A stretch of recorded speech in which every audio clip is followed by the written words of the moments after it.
तो रीनोवास्कुलर डिजीज के बारे में इसमें आपको बुक से पढ़ाता हूँ, ये बहुत आसान है, इसमें कोई समझने वाली खास बात नहीं है, सारी बातें आपको पहले ऑलरेडी आती हैं। ठीक है, तो ये बातें हम करते हैं कि यार हमारे पास रीनोवास्कुलर डिजीज क्या होती है। तो सबसे पहले बहुत प्यारी सी डायग्राम उसने बनाई हुई है, और इस डायग्राम को हम समझते हैं कि इस डायग्राम में हमें वो बताना क्या चाह रहा है। देखो, सबसे पहले क्या है आपका, ये क्या है, एब्डोमिनल एओर्टा है। ठीक है, ये क्या है, एब्डोमिनल एओर्टा है। जो आपका एब्डोमिनल एओर्टा है उससे क्या निकलता है, उससे आपकी रीनल आर्टरी निकलती है। अब हमारा कॉन्सेप्ट यहाँ से स्टार्ट होता है। तो उसने ये लिखा हुआ है, उसने क्या लिखा हुआ है कि आपकी जो रीनल आर्टरी है, ठीक है, जो आपकी रीनल आर्टरी है, इसको हमने दो हिस्सों में डिवाइड किया हुआ है। कौन कौन से हिस्सों में डिवाइड किया हुआ है कि हमने अगर हम इसके अगर तीन हिस्से करें, ये जो रीनल आर्टरी है, अगर हम इसके तीन बराबर हिस्से कर दें, तो उसमें ये लिखा हुआ है कि प्रोक्सिमल 1/3, कि जो प्रोक्सिमल, देखो ये पहला हिस्सा है, ये दूसरा है और ये तीसरा, इसके हमने तीन हिस्से किए। तो जो प्रोक्सिमल 1/3 है वो ये वाला है, और जो ये वाला एरिया है, ये क्या है, डिस्टल डिस्टल 2/3। मतलब कि तीन हिस्सों में से दो हिस्से कौन से हैं, डिस्टल है, और एक हिस्सा क्या है, दैट इज प्रोक्सिमल। इसमें मैं वो बताना क्या चाह रहा था, जब हम इसको रीड करेंगे तब मैं आपको समझाता हूँ कि ये प्रोक्सिमल और डिस्टल उसने क्यों बताया। खैर, हम देखते हैं, सबसे पहले हम कॉन्सेप्ट बनाते हैं अपना। हमारा जो कॉन्सेप्ट होना चाहिए वो ये है कि सबसे पहले आपने क्या देखना है कि जो आपकी रीनल आर्टरी है ना, जो आपकी क्या है, रीनल आर्टरी है, इसकी क्या हो गई है, स्टीनोसिस हो गई है। इसमें कोई डिफेक्ट आ गया है, इसमें कोई ऑब्स्ट्रक्शन हो गई है, कोई स्टीनोसिस हो गई है किसी भी वजह से, अभी हम वजह पे नहीं जा रहे। तो क्या होगा कि फर्ज करें यहाँ पे क्या हो गई है, यहाँ पे आपकी ऑब्स्ट्रक्शन आ गई है, जहां पे मैंने रेड मार्क बनाया है ये क्या है, ऑब्स्ट्रक्शन आ गई है।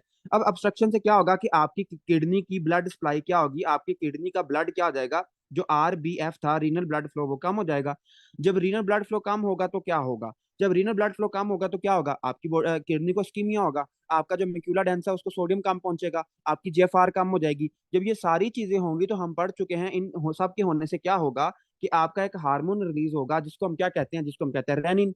अब रेनिन जब रिलीज होगा, तो रेनिन हम पढ़ चुके हैं, रास सिस्टम मैंने आपको बड़ी डिटेल में पढ़ाया था कि रेनिन जब आएगा तो रेनिन पहला काम क्या करेगा, एंजियोटेंसिनो जिनको कन्वर्ट कर देगा एंजियोटेंसिन 1 में। और एंजियोटेंसिन 1 को आगे कौन कन्वर्ट करेगा, एंजियोटेंसिन 2 में, यहाँ पे लिख लें एस। ठीक है, एंजियोटेंसिन कन्वर्टिंग एंजाइम। और शाबाश, मुझे कोई एक्सीलेंट सा बच्चा बताया जल्दी से कि एस कौन बनाते हैं। ठीक है, एस कहाँ पे बनता है।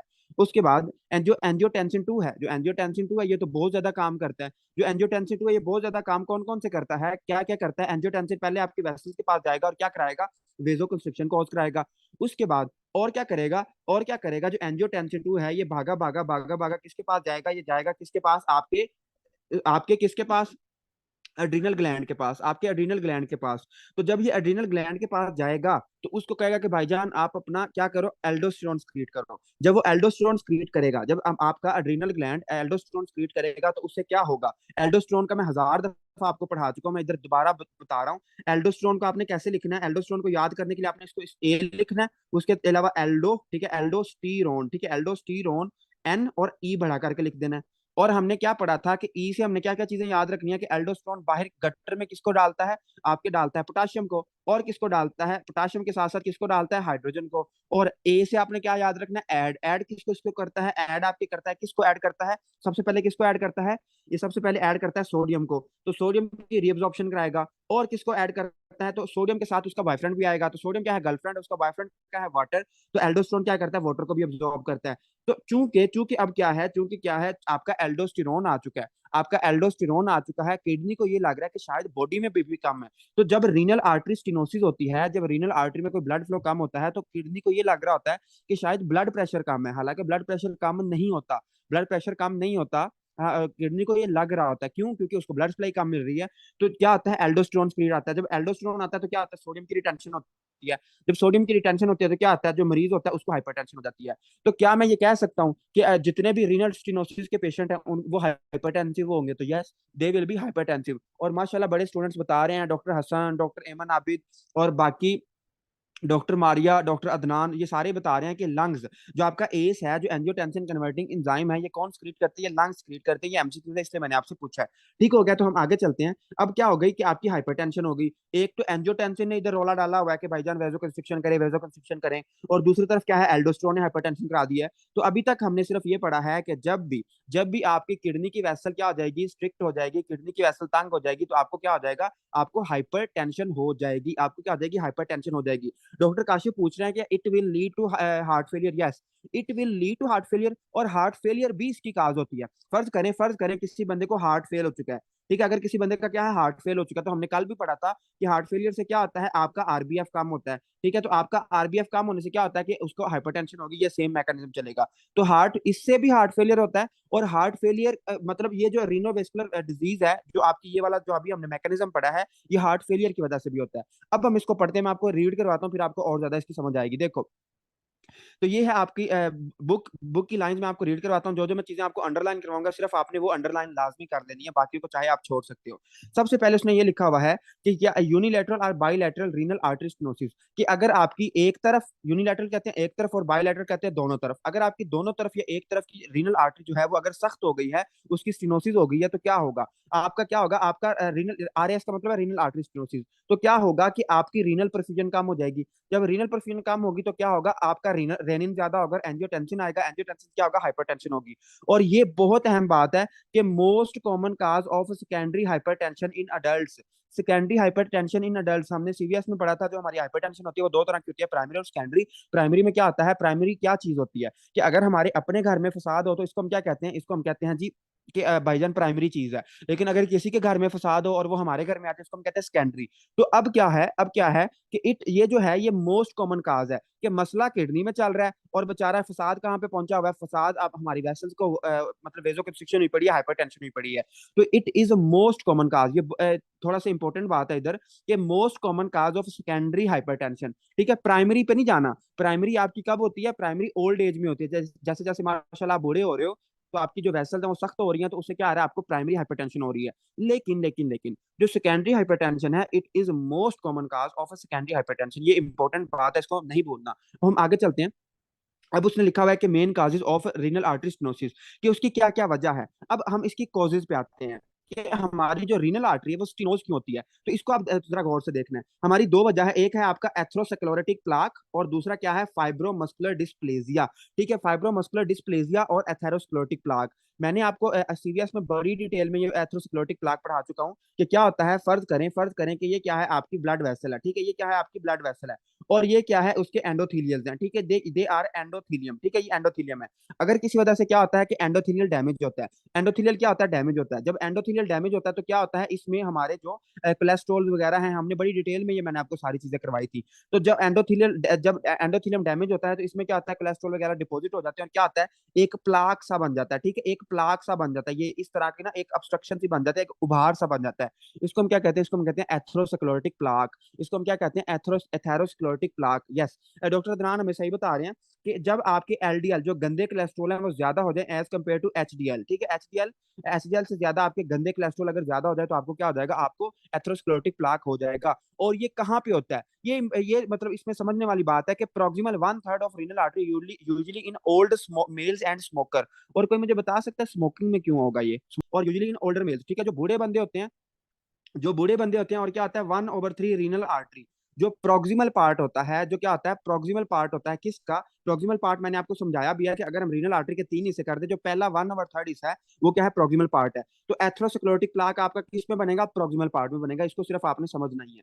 ठीक है, एथेरोस्क्लेरोटिक प्लाक। लेकिन ये बात याद रखने वाली है कि रीजन क्या है, एथेरोस्क्लेरोटिक प्लाक और फाइब्रोमस्कुलर डिस्प्लेजिया। अब फाइब्रोमस्कुलर डिस्प्लेजिया को हम समझ लेते हैं कि ये कहाँ पे होता है। जो फाइब्रोमस्कुलर डिस्प्लेजिया है, ये इसमें क्या होगा कि डिस्टल 2/3 ऑफ रीनल आर्टरी और segmental branches usually young or middle aged females.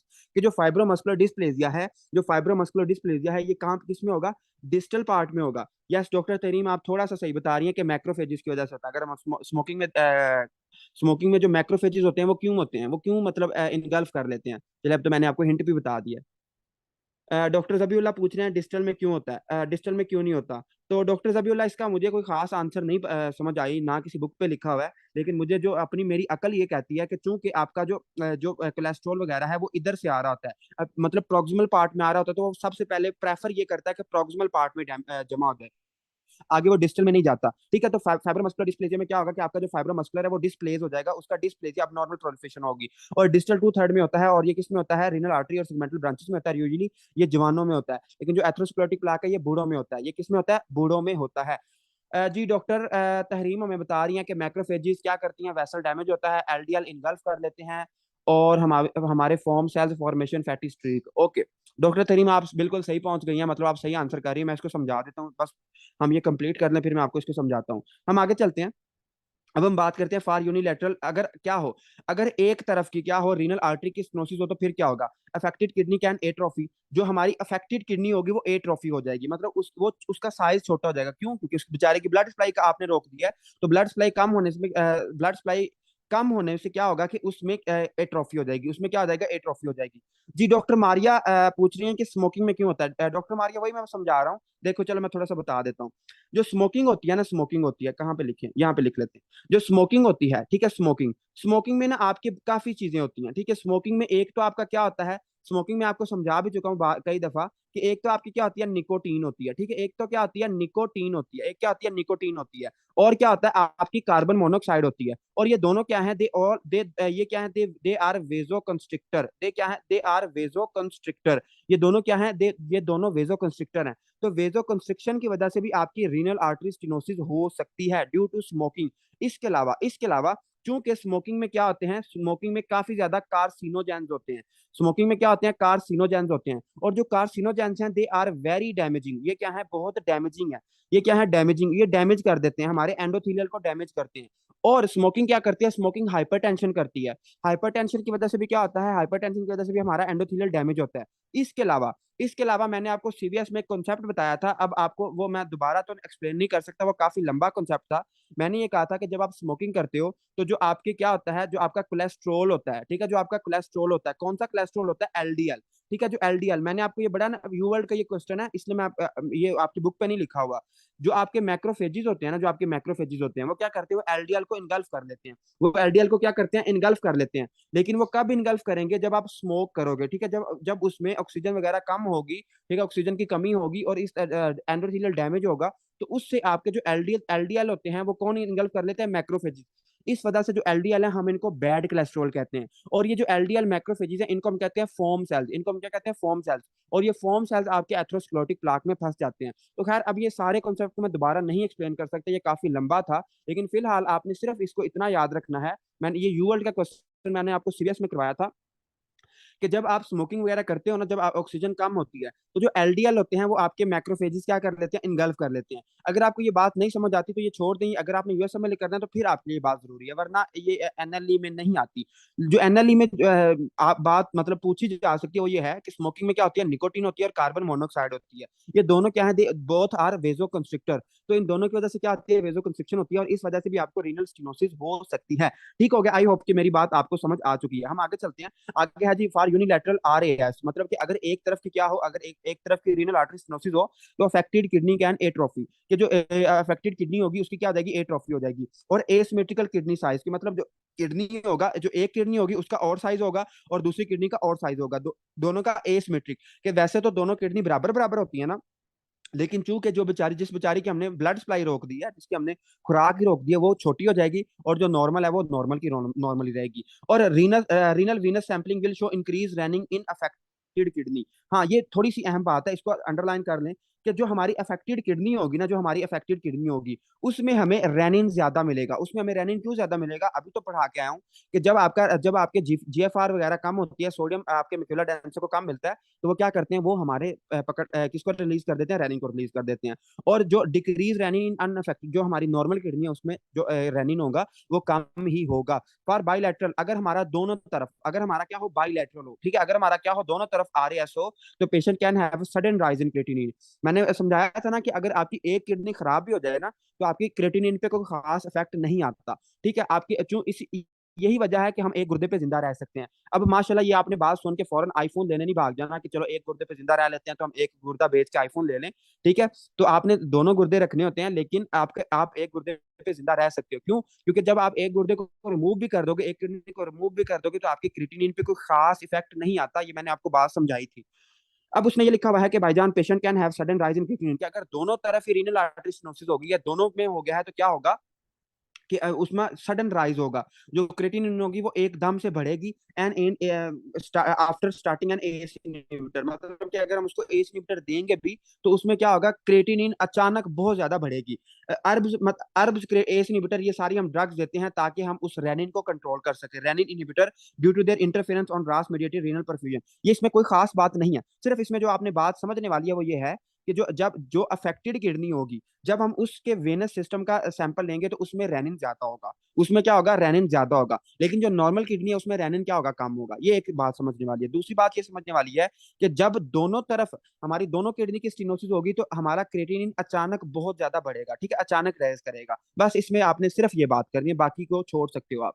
Can present with swear refractory hypertension, हाँ, इसमें उसने ये लिखा हुआ है कि इसकी ये जो मरीज होता है इसमें स्वेयर रिफ्रैक्टरी हाइपरटेंशन होती है, कि जैसे ही रीनल आर्टरी स्टेनोसिस होती है तो आपको फौरन हाइपरटेंशन होगी। फौरन हाइपरटेंशन का मतलब क्या है कि अभी तो मैंने आपको समझाया कि रास सिस्टम आपका एक्टिवेट होगा, आपको हाइपरटेंशन हो जाएगी। और फ्लैश पल्मोनरी एडिमा, ठीक है, ड्यू टू हाइपरटेंशन आपको क्या हो जाएगा, पल्मोनरी एडिमा हो सकता है। एपिगैस्ट्रिक फ्लैंक ब्रूट और पेशेंट विद रास में also have stenosis in other large vessel. ये कोई खास इसमें कॉन्सेप्ट नहीं है, ये बस उसने आपको समझाने की कोशिश की है, लेकिन वो बातें मैंने आपको समझा दी हैं इस डायग्राम से। अगर आपको ये डायग्राम की समझ आ गई है और अगर आपको ये दो बातें समझ आ गई हैं, एथेरोस्क्लेरोटिक प्लाक, फिब्रोमस्कुलर डिस्प्लेसिया, और तीसरी ये जो रेनिन वाला सैंपल है, अगर आपको ये समझ आ गई है तो it is more than enough for you. Carcinoma क्या होता है, रीनल सेल कार्सिनोमा। तो जिस मैंने आपको बताया था, जिस भी कैंसर के एंड पे क्या आ जाए, कार्सिनोमा आ जाए, जिस भी कैंसर के एंड पे कार्सिनोमा आ जाए वो क्या होता है, वो मलिग्नेंट होता है, वो क्या होता है, खतरनाक होता है।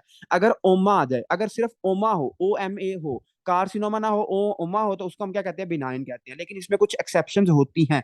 तो सबसे पहले हम बात करते हैं कि अगर हमारे कैंसर के आगे कार्सिनोमा आ जाए तो वो क्या होता है, हमेशा मलिग्नेंट होता है, ठीक है, एक्सेप्शन के अलावा तकरीबन मलिग्नेंट होता है। ठीक है, तो ये क्या है, रीनल सेल कार्सिनोमा है, तो ये क्या होगा, मलिग्नेंट होगा, इट विल बी मलिग्नेंट। तो it is malignant it is malignant epithelial tumour, ये इसकी डेफिनेशन है, it is malignant epithelial tumour. कि जो आपका जो रीनल टिब्यूल्स हैं, जो आपके रीनल टिब्यूल्स हैं, उनका जो एपिथेलियम है, उनकी उनकी अगर मेलिग्नेंट प्रोलिफरेशन हो तो उसको हम क्या कहते हैं, उसको हम कहते हैं रीनल सेल कार्सिनोमा, आरसीसी। ये बहुत इंपॉर्टेंट टॉपिक है। ये मतलब ये जो हम ट्यूमर्स पढ़ने लगे हैं ना, एक ये और एक आगे आएगा, ये दोनों बहुत इंपॉर्टेंट है, इसको आपने नहीं छोड़ना, इसको आपने कभी भी नहीं छोड़ना, ठीक हो गया, ये इंपॉर्टेंट टॉपिक है, इसमें से एमसीक्यूज आने के चांसेस होते हैं। ओके, हम आगे चलते हैं। अब ये क्या है, इसकी डेफिनेशन ये है कि जो हमारे एपिथेलियल सेल्स है उनका ये क्या है, मेलिग्नेंट ट्यूमर है। पहली बात ये हो गई। इसमें हमें ट्राइएड मिलेगा, इसमें हमें एक ट्राइएड मिलेगा, और ट्राइएड किस चीज का मिलेगा, ये थोड़ा सा मैं आपको पैथोमा से टच दे रहा हूँ क्योंकि पैथोमा पे अच्छा लिखा हुआ है। तो ट्राइएड इसमें हमें क्या मिलेगा, सबसे पहले तो हमें क्या मिलेगा, हिमाचूरिया, ठीक है, इसमें हमें क्या मिलेगा, हिमाचूरिया। कि चूंकि हमारे जो किडनी के ट्यूब्यूल्स है उनका कैंसर हो चुका है, तो क्या होगा, हमारे यूरिन में क्या होगा, हिमाचूरिया होगा। और क्या होगा, इसमें पैल्पेबल मैस होगा, इसमें क्या होगा, पैल्पेबल मैस, ठीक है, पैल्पेबल मैस होगा। और इसमें क्या होगा, इसमें क्या होगा, फ्लैंक पेन। तो ये हमें ट्राइएड मिलता है, किसमें मिलता है, रीनल सेल कार्सिनोमा में, कि एक तो फ्लैंक पेन होगा, पैल्पेबल मैस होगा, और क्या होगा, हिमाचूरिया होगा। लेकिन आपको पता है, आपको क्या पता है कि जो हमारा ट्यूमर्स होते हैं इनमें हमेशा वेट लॉस होता है। तो एनीवन, कोई मुझे बंदा बता सकता है कि वेट लॉस क्यों होता है, आए थे, ठीक है, कि हमेशा जब भी कैंसर होता है, जब भी कैंसर होता है, आपको वेट लॉस क्यों होता है। तो ये बड़े काबिल टीचर थे दो, उन्होंने मुझे बताए थे, और वो आंसर मुझे आज भी याद है। वो ये है कि सबसे पहला जो जो डॉक्टर काशिफ ने बताया है वो ये है कि चूंकि देखो, जब भी आपको कैंसर होता है, अल्लाह ना करे आपको कभी कैंसर हो, लेकिन अगर किसी बंदे को कैंसर होता है तो क्या होता है, उसकी सेल की प्रोलिफरेशन बहुत तेज हो रही होती है। प्रोलिफरेशन क्या होती है, बहुत तेज, मतलब उसके सेल ना बड़ी जल्दी जल्दी जल्दी जल्दी डिवाइड कर रहे होते हैं। जब उसकी सेल बहुत जल्दी जल्दी डिवाइड कर रहे होते हैं तो क्या होते हैं, सेल बहुत ज्यादा एनर्जी यूज कर लेते हैं, सेल ग्लूकोज यूज कर लेते हैं, सेल फैट्स यूज कर लेते हैं, डिफरेंट चीजें यूज कर लेते हैं। तो सेल क्या कर लेते हैं, एनर्जी बहुत ज्यादा यूज कर लेते हैं। बहुत ज्यादा यूज एनर्जी होने की वजह से क्या होता है कि क्योंकि आपकी सेल की प्रोलिफरेशन बहुत अब नॉर्मली हो रही है, तो उससे क्या होगा, एनर्जी बहुत ज्यादा यूज हो जाएगी, और आपकी बॉडी में थोड़ी सी वीकनेस हो जाएगी और आपका वेट लॉस होगा। तो आपने याद रखना है, जब भी आपको मतलब कोई मरीज होगा ना, उसको अगर कैंसर है, अगर उसको कोई भी कैंसर है, मेलिग्नेंट कैंसर है या कोई भी कैंसर है, तो उसमें वेट लॉस हमें ना बड़ी इंपॉर्टेंट फाइंडिंग मिलती है। वो मरीज कहेगा कि डॉक्टर साहब पिछले 1 महीने से ना मेरा वजन बहुत कम हो गया है। तो ये एक ना निशानी होती है कि कोई खतरे वाली बात चल रही है। लेकिन इसके अलावा जो डॉक्टर हाफिज आतिफ थे, उन्होंने मुझे ये आंसर किया था, मैंने उनसे पर्सनल ये सवाल किया था। तो उन्होंने मुझे ये आंसर किया था कि चूंकि जब भी कैंसर होता है तो कैंसर में कुछ ऐसे केमिकल मीडिएटर्स बनते हैं, कुछ ऐसे साइटोकाइंस बनते हैं, ठीक है, जो ऐसे कुछ साइटोकाइंस बनते हैं। ये साइटोकाइंस क्या करते हैं, ये साइटोकाइंस आपकी क्या कर देते हैं, सटाइटी, ठीक है, स्टाइटी को इंक्रीज कर देते हैं। अब आप सारे पूछेंगे कि यार स्टाइटी क्या होता है। तो स्टाइटी क्या होता है? जब माशाल्लाह आप बड़ा शावरमा खाते हो, आपका पेट भर जाता है, तो इसको हम कहते हैं सटाइटी, कि हमारा पेट भर चुका है। तो स्टाइटी हम किसको कहते हैं? फीलिंग ऑफ कि हमारी जो भूख है वो खत्म हो चुकी है, इसको हम कहते हैं स्टाइटी। तो जो कैंसर होता है ना, इसमें क्या होता है, हमें भूख नहीं लगती, जो मरीज होता है उसमें उसको भूख नहीं लगती। तो ये क्यों नहीं लगती? क्योंकि इसमें कुछ ऐसे साइटोकाइंस बनते हैं जिससे क्या होता है, उनकी सटाइटी इंक्रीज हो जाती है, उनको भूख ही नहीं लगती। जब वो कम खाएंगे तो उनका वेट लॉस हो जाएगा। तो ये दो आंसर्स हैं, और मुझे नहीं पता कि इनमें से कौन सा ज्यादा अच्छा है, लेकिन दोनों मैंने आपको बता दिए हैं। और ये दोनों बहुत एक अच्छे टीचर्स ने बताए हैं, मतलब ये कोई एवं नहीं किसी ने बताए, ये बड़े अच्छे और बड़े काबिल टीचर ना उन्होंने बताए थे। और आपको ये पता होना चाहिए कि हमेशा जो कैंसर होता है इसमें वेट लॉस होता है। क्यों होता है? एक तो सेल की प्रोलिफरेशन बहुत ज्यादा हो रही होती है, और उससे क्या होता है कि उससे उसकी एनर्जी वो बहुत ज्यादा यूज कर लेते हैं। दूसरा क्या होता है कि साइटोकाइंस इसमें ज्यादा हो जाते हैं। साइटोकाइन से क्या होता है कि स्टाइटी ज्यादा हो जाती है। जो पेशेंट होता है उसका ना पेट भरा भरा रहता है, तो उससे उससे ये लगता है कि मुझे खाने की जरूरत नहीं है, जिसकी वजह से क्या होता है कि उसका वेट लॉस हो जाता है। खैर ये एक एक्स्ट्रा बात थी, इसको छोड़े हम आगे चलते हैं। आगे है जी इसमें, हाँ बस इसमें यही बातें हैं कि इसमें वेट लॉस होगा, उसके अलावा और क्या होगा? इसमें फीवर होगा, ठीक है, इसको क्या होगा? बुखार होगा। और क्या होगा? और इसको, हाँ, इसको पैरानियोप्लास्टिक सिंड्रोम हो सकता है। पैरानियोप्लास्टिक सिंड्रोम क्या होता है? पैरानियोप्लास्टिक सिंड्रोम तो हमने एंडोक्राइनोलॉजी में पढ़ चुके हैं। पैरानियोप्लास्टिक सिंड्रोम उसमें भी पढ़ चुके हैं, रेस्पिरेटरी सिस्टम में भी पढ़ चुके हैं, और दोबारा आ गया पैरानियोप्लास्टिक सिंड्रोम। इसमें क्या होता है कि अगर आपका कोई कैंसर का सेल एक्टोपिकली कोई हार्मोन बनाना शुरू कर दे। फर्ज करें कि जो आपके, ये का मतलब क्या होता है कि आपके अगर जो ट्यूमर सेल्स हैं, अगर वो क्या पैदा करना शुरू कर दें, अगर वो एक्टोपिकली कोई हार्मोन पैदा करना शुरू कर दें, तो इसको हम कहते हैं पैरानियोप्लास्टिक सिंड्रोम। इसको हम क्या कहते हैं? पैरानियोप्लास्टिक सिंड्रोम कहते हैं। अब क्या हमने क्या पढ़ा था? हमने एक रेस्पिरेटरी सिस्टम में क्या पढ़ा था कि आपका एक स्मॉल सेल कार्सिनोमा होता है, और स्मॉल सेल कार्सिनोमा क्या पैदा कराना शुरू कर देता है? PTH related peptide. लेकिन जो आपका रीनल सेल कार्सिनोमा है, ये जो मेलिग्नेंट सेल्स होते हैं, वो क्या क्या पैदा करना शुरू कर देते हैं? वो आपको पैदा शुरू कर देते हैं ईपीओ, एरिथ्रोपोइटिन। उसके अलावा और क्या? रेनिन, ठीक है, इसके अलावा और क्या? रेनिन। इसके अलावा और क्या? पीटीएच रिलेटेड पेप्टाइड, मतलब कि आपका पीटीएच। उसके अलावा और क्या होता है? एसीटीएच, ठीक है, एसीटीएच। एसीटीएच। तो हम जो पैरानियोप्लास्टिक सिंड्रोम होता है, ये जो आपके रेनिन के सेल्स होते हैं, ये क्या करते हैं? ये सारे हार्मोन अब नॉर्मली पैदा करना शुरू कर देते हैं। इसको हम कहते हैं पैरानियोप्लास्टिक सिंड्रोम। अब आप सबको माशाल्लाह पता है कि अगर हमारा एरिथ्रोपोइटिन ज्यादा होगा तो आपको क्या हो जाएगा? आपको पॉलीसाइथीमिया हो जाएगा। आपको क्या हो जाएगा? पॉलीसाइथीमिया हो जाएगा। उसके अलावा अगर आपका रेनिन ज्यादा है तो आपको क्या होगा? आपको हाइपरटेंशन होगी। ऐसे ही है ना, हाइपरटेंशन होगी। अगर आपका पीटीएच ज्यादा है, पैराथायराइड हार्मोन ज्यादा है, तो आपको क्या होगा? आपकी बोन डिसॉल्व, आपकी जो हड्डियां वो टूटना शुरू हो जाएंगी। बोन डिसॉल्व करता है पीटीएच, हमारा क्या करता है? बोन डिसॉल्व करता है। उसके अलावा अगर आपका एसीटीएच ज्यादा है तो आपको क्या हो जाएगा? कुशिंग सिंड्रोम, ठीक है, कुशिंग सिंड्रोम हो जाएगा। कुशिंग सिंड्रोम, लेकिन कौन सा होगा? पैरानियोप्लास्टिक सिंड्रोम वाला, ठीक है, पहला पैरानियोप्लास्टिक सिंड्रोम उसकी वजह होगी। ठीक है, तो ये एक सिंपल सी बातें, आज का टॉपिक को खास नहीं है। डॉक्टर अदनान पूछ रहे हैं कि इट विल बी पॉलीसाइथीमिया और पॉलीसाइथीमिया वेरा। ये बहुत अच्छा क्वेश्चन है, ताकि आपको ये क्लियर कर देगा। ये जो आपका जब भी जो आपका, अगर देखो इसमें एरिथ्रोपोइटिन ज्यादा है, इसमें एरिथ्रोपोइटिन ज्यादा है। आपके आरबीसीज का कोई कैंसर नहीं है, आरबीसीज का कोई कैंसर नहीं है, इसमें एरिथ्रोपोइटिन ज्यादा है, तो ये सिंपल पॉलीसाइथीमिया होगा। लेकिन अगर आरबीसीज का कैंसर होता है तो इसको हम कहते हैं पॉलीसाइथीमिया वेरा। तो इसको हम कहेंगे सिंपल पॉलीसाइथीमिया, इसको हम कहेंगे सिंपल पॉलीसाइथीमिया। ओके, हम आगे चलते हैं।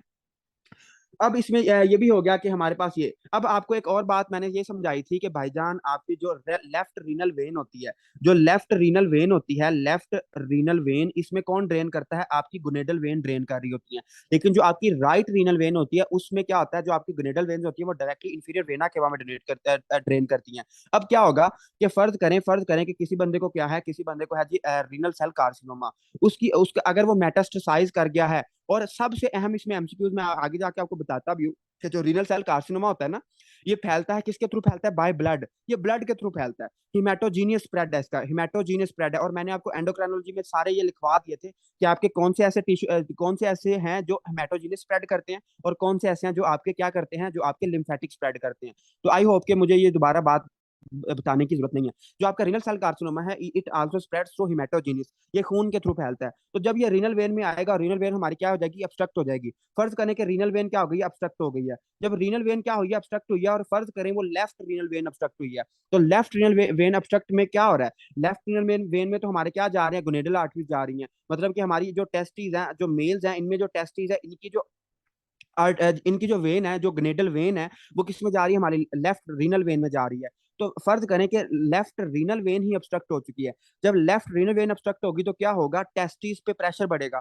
तो उस दिन डॉक्टर तहरीम भी पूछ रही थी कि इसमें वैकोसील होगा या हाइड्रोसील होगा। तो इसमें दोनों होंगे। अब हम इसको समझते हैं कि यार हाइड्रोसील और वैकोसील क्या होता है। तो जब मैं आपको रिप्रोडक्टिव सिस्टम पढ़ाऊंगा आपको और ज्यादा क्लियर हो जाएगा कि वैकोसील क्या होता है। ठीक है, वैकोसील क्या होता है। तो वैकोसील का मतलब होता है डायलेशन ऑफ वेसल्स, कि जो आपकी वेसल्स है वो डायलेट कर जाएंगी। तो जाहिर बात है कि आगे से ऑब्स्ट्रक्शन है, आगे जो रीनल वेन है वो ऑब्स्ट्रक्ट हो चुकी है, तो जो हमारी गोनेडल वेन्स होंगी वो डायलेट कर जाएंगी, वो बड़ी बड़ी हो जाएंगी। तो आपको वेरेकोसील भी होगा। और क्या है, जो आपकी रीनल वेन है वो वापस ड्रेन नहीं कर पा रही, क्योंकि आपकी जो आपकी रीनल वेन है वो ऑब्स्ट्रक्ट हो चुकी है, और जो आपकी गोनेडल वेन है वो वापस ऑब्स्ट्रक्ट कर नहीं वो आप वापस ड्रेन नहीं कर पा रही। तो इसकी वजह से आपको क्या हो जाएगा, हाइड्रोसील। हाइड्रोसील, और इसमें कौन सा हाइड्रोसील कॉमन होता है। अगर कोई बंदा उसकी रीनल वेन खराब हो गई है तो मोस्ट कॉमन उसमें हाइड्रोसील कौन सा होगा, लेफ्ट या राइट। तो उसमें होगा लेफ्ट, उसमें कौन सा होगा, लेफ्ट।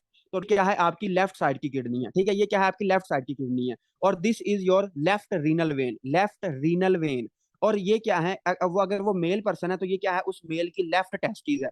अब ये जो वेन होती है ना, ये जो टेस्टिस की वेन होती है, ये किस में जा रही होती है, ये हमारी जा रही होती है किस में, पहले ये लेफ्ट रीनल वेन में जाती है, देन हमारे उसमें अब्डोमिनल एओर्टा, उसमें इंफीरियर वेना केवा में जाती है।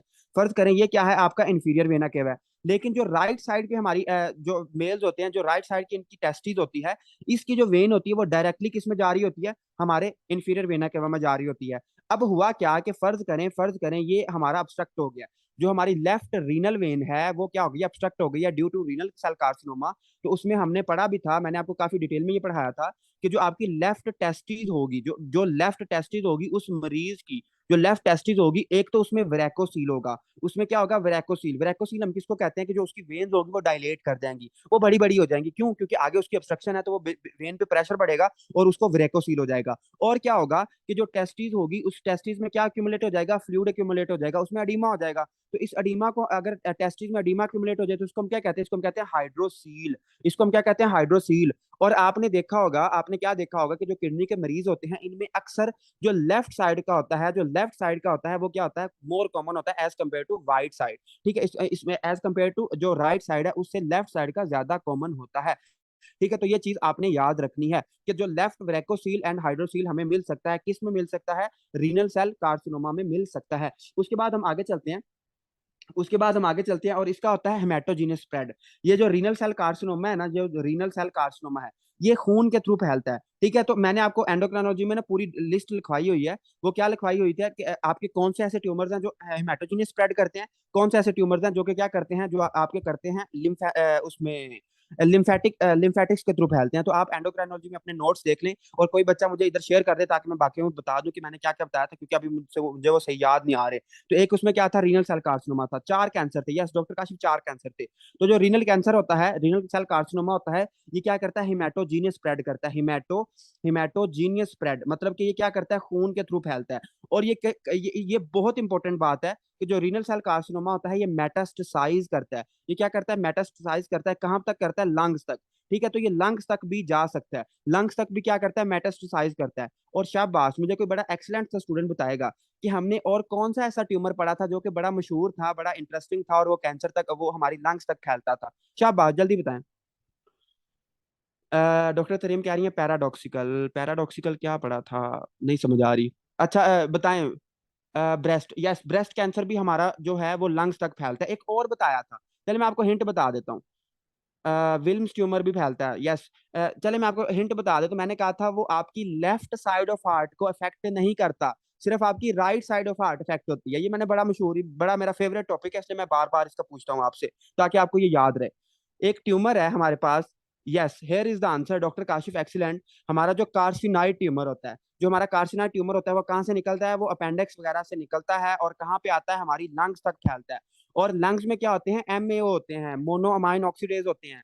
तो लंग्स में जब वो पहुंचता है तो वो आगे लेफ्ट साइड ऑफ हार्ट को इफेक्ट नहीं कर पाता। तो ये मैंने आपको बड़ी डिटेल में समझाया था एंडोक्राइनोलॉजी में। ठीक है, तो अगर आपको नहीं समझ आई तो मुझे बता देना, मैं आपको दोबारा भी समझा दूंगा। Carcinoid tumour is very very interesting, ये बहुत मजे का टॉपिक है मेरा, मतलब उस एंडोक्राइनोलॉजी में ट्यूमर्स में से फेवरेट टॉपिक है ये, और मुझे बड़ा इसमें इसको पढ़ के मजा आता है कि इसमें काफी अच्छा कॉन्सेप्ट लिखा हुआ है। अच्छा, हम आगे चलते हैं।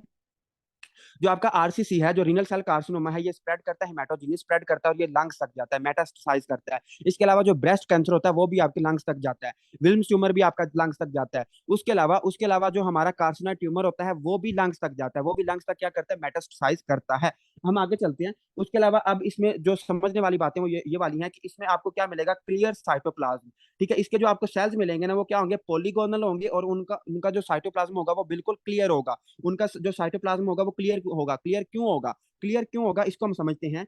क्लियर क्यों होगा, देखो आपको पता है कि जब हम हिस्टोलॉजी स्लाइड बनाते हैं, जब हम कोई भी हिस्टो स्लाइड बनाते हैं किसी चीज की, तो अगर उसमें क्या हो, अगर उसमें लिपिड्स हो, अगर उसमें लिपिड्स या कार्बोहाइड्रेट्स हो, तो हमें ना व्हाइट कलर नजर आ रहा होता है। हमें हिस्टो स्लाइड पे क्या नजर आता है, व्हाइट कलर नजर आ रहा होता है। तो चूंकि ये जो कैंसर होते हैं इनमें लिपिड और कार्बोहाइड्रेट्स क्या हो जाते हैं, एक्यूमुलेट हो जाते हैं, उनकी वजह से क्या होता है, इसका जो साइटोप्लाज्म होता है वो क्लियर होता है। इसका साइटोप्लाज्म क्या होता है, क्लियर होता है। और इसमें आपको क्या मिलेगा, इसमें आपको मिलेगा येलो मैस माइक्रोस्कोपिकली। इसमें आपको क्या मिलेगा, येलो मैस। ठीक है, येलो मैस माइक्रोस्कोपिकली, कि माइक्रोस्कोप से आप जब आप उसकी बायोप्सी वगैरह करोगे तो आपको येलो मैस मिलेगा। मोस्ट कॉमन क्लियर साइटोप्लाज्म और पॉलीगोनल सेल्स मिलेंगे। पॉलीगोनल सेल्स इस तरह के होते हैं कि उनकी ना काफी ज्यादा साइड्स होती हैं, पॉलीगोनल मतलब कि काफी ज्यादा साइड्स रखने वाले सेल्स मिलेंगे। और उनका जो साइटोप्लाज्म होगा वो क्लियर होगा। क्लियर क्यों होगा, क्योंकि उनमें लिपिड्स और आपके कार्बोहाइड्रेट्स क्या हैं, डिपॉजिट हैं। और लिपिड्स या जो फैट होती है ना वो हमें व्हाइट नजर आती है हिस्टोलॉजी की स्लाइड पे, तो इसलिए हम इसको कहते हैं, हमें जो साइटोप्लाज्म होगा वो क्या मिलेगा, वो क्लियर मिलेगा। उसके अलावा हम आगे चलते हैं। और इसमें उसकी पैथोजेनेसिस लिखी हुई है कि ये होता क्यों है। ठीक है, तो ये पैथोजेनेसिस थोड़ी सी समझने वाली है कि पैथोजेनेसिस में हमने क्या समझना है कि ये होता कैसे है। तो इसमें हम पैथोजेनेसिस में उसने ये लिखा हुआ है कि इसमें हमारे पास एक जीन होता है जिसको हम कहते हैं VHL। ठीक है, VHL जीन कहते हैं। VHL जीन का मतलब क्या होता है, वॉन हिप्पल लिंडो। ठीक है, वॉन हिप्पल लिंडो। ये क्या होता है, इसमें ना इसमें एक हमारा जीन होता है, एक जीन होता है ट्यूमर स्प्रेसर जीन।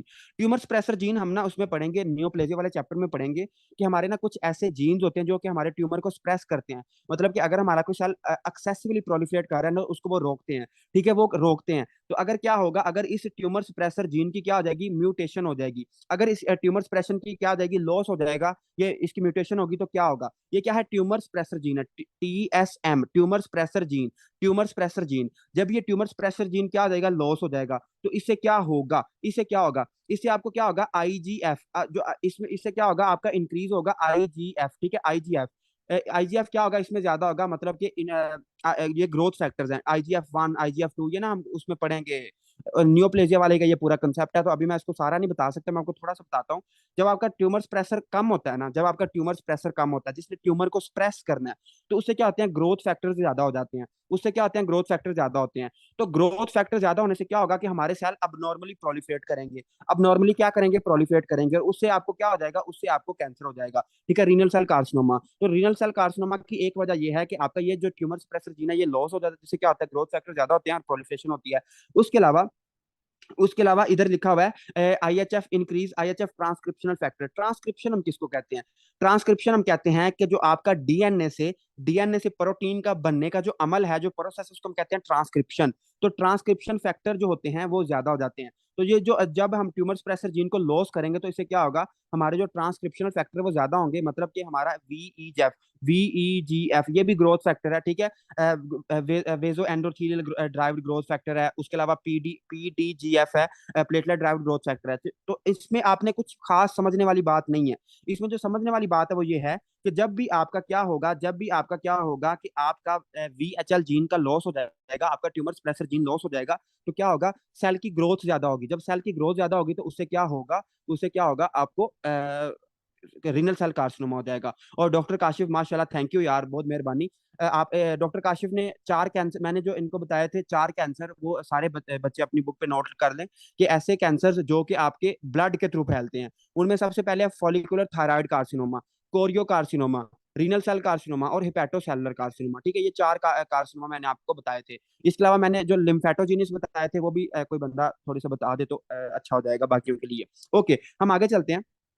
और आगे हम बात करते हैं। मैंने ये कहा था, इसमें बात सुन लें पूरी, इसमें बात सुन लें कि ये जो हमारे कार्सिनोमा होते हैं ना, जो हमारे कार्सिनोमा होते हैं, ये मोस्टली स्प्रेड करते हैं, कैसे स्प्रेड करते हैं, ये मोस्टली लिम्फोजीनियस स्प्रेड करते हैं। ये लिम्फेटिक्स के थ्रू स्प्रेड करते हैं। मोस्टली जो हमारे कार्सिनोमा होते हैं वो लिम्फेटिक्स के थ्रू स्प्रेड करते हैं। लेकिन ये क्या है, दे ऑल आर एक्सेप्शन, ये 4 क्या है, दे आर एक्सेप्शन।